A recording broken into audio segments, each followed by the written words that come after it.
We're here in Hornsey Town Hall, and we are 4 years into this project. We started in 2017, which is when we first put pen to paper, and we're in the thick of the construction at the moment. It's really remarkable how much has been done so far in the last 4 years by both the design team and the contractor team. And we're here in Town Hall Square, which is flanked by 3 buildings designed by Regine Kandan, the Grade 2-star listed Hornsey Town Hall, the Grade 2 listed Broadway Annex, which used to be the electricity showrooms, and just beyond us over there is the gas showrooms, also designed by Regine Kandan. Town Hall Square will be refurbished in the sense that we will reinstate the original landscaping, or as close as possible to the original landscaping, putting in a lot more modern infrastructure for the square to be used by all members of the community for various events and a multitude of users. Hornsey Town Hall was built in 1935, and as you can see, it's a modernist Art Deco building with features both internally and externally, which very much reflect the architecture of the era. So we're now in the entrance of what's called the Assembly Hall block. Regine Kandan designed the building as a series of blocks. In this space, we're reinstating 2 elements that have been lost over time. 3 pendant lights that used to be in the space within these coffers, and they were quite decorative, and we're creating replicas of them with specialist lighting designers. And also these 3 doors here that weren't solid originally. There used to be glass doors here with a pattern very similar to the over panel that you see over here, and that would have let in a lot more natural light into the space. The doors looked very similar to these interior doors that we see over here, which are made out of steel, and they have a satin nickel finish. What's happened though over the years is that a film has been applied to it, so as part of the refurbishment, we'll remove this film that's been applied to these glass panels, and this door in particular just needs a light touch, clean and repair. We enjoy the fact that some of these elements look of its age, and that's something that we really don't want to change in this project. Stone was also used extensively in this building, and there are 2 types that we can see here in the second entrance hall, which is the entrance to the administration block.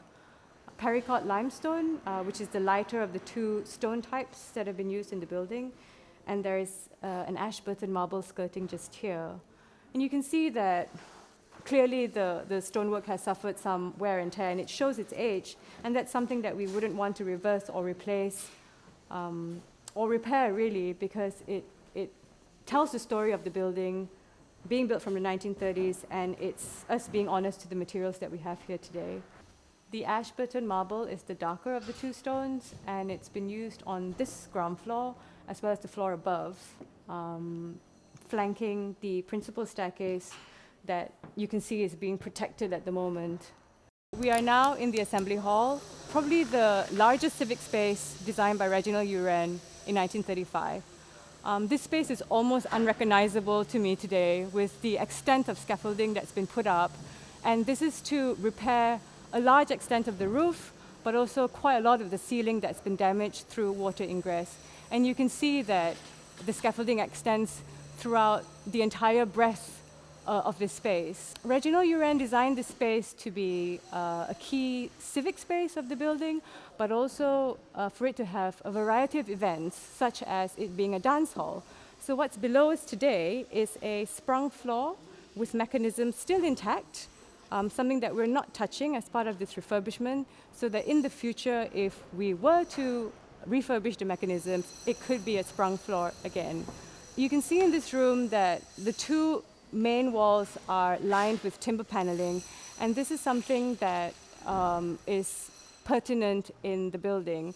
Regine Kandan came from New Zealand, and he used quite eclectic materials on the interiors, and what we have here is a series of Australian walnut, teak and Indian laurel paneling that's been put together, we believe to be on site by specialist joiners back in the 1930s. The design of the paneling, it consists of timber veneers and timber beading that's been laid onto a backing board. Each panel has been numbered, as you can see, by the specialists that are working on the project today, and so that each one has its location, and each one has been tested and analyzed in terms of their condition so that we can understand which areas need to be replaced, what panels need to be repaired, what can be salvaged, and therefore determine the extent of refurbishment in this room. In this area, you can see the panels that have been damaged the worst due to the water ingress. The rainwater pipe is just here at this corner, so unfortunately all four corners have suffered the same consequences. And you can see that the external wall is being exposed, so much because most of these panels have completely deteriorated and have had to be removed. So these panels were put together through 3 steps back in the 1930s. There's a backing board which consists of a series of laminated sections, a veneer that's been put in front of it, and then a beading to finish off the front surface.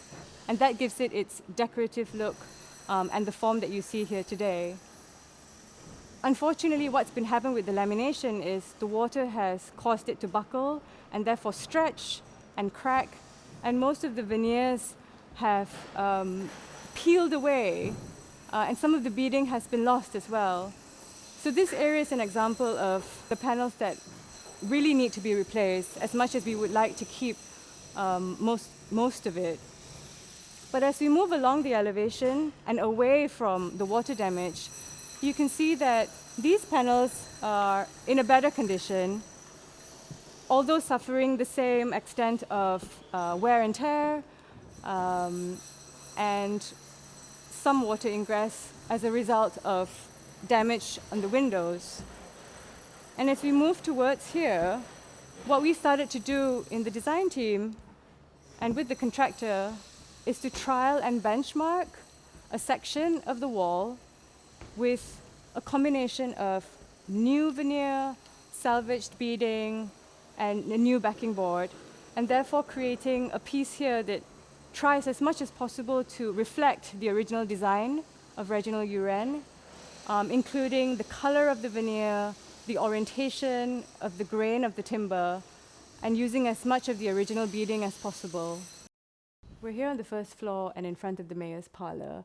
And one of the many details that we really enjoy about this building are things like the typeface on the doors, which are the original ones from the 1930s, but also the door handles that we've used as inspiration for the residential buildings that are on the other side of the town hall. So let's go into the mayor's parlor, which is one of many fully paneled rooms. And this is one of the rooms that were obviously for people of a senior position in the council. And what we also love about the space is the windows here, which have the original mechanisms of how you would open and close them, and the ironmongery for the windows. And this looks out into a courtyard. And over here you can see the interesting spatial arrangement of the rooms that Reginald Uren designed. And he created these courtyards to bring more light into the rooms that surround it. What's in front of you here is the extension onto the east wing. Now, the original architect designed the structure to actually take another floor, which is exactly what we're doing in this project. And in terms of the bricks that we're using on the facade, most of it is salvaged bricks from elsewhere in the building, bricks that we're able to reuse as much as possible. And so a large extent of the new additions to the building will use reclaimed bricks from the project.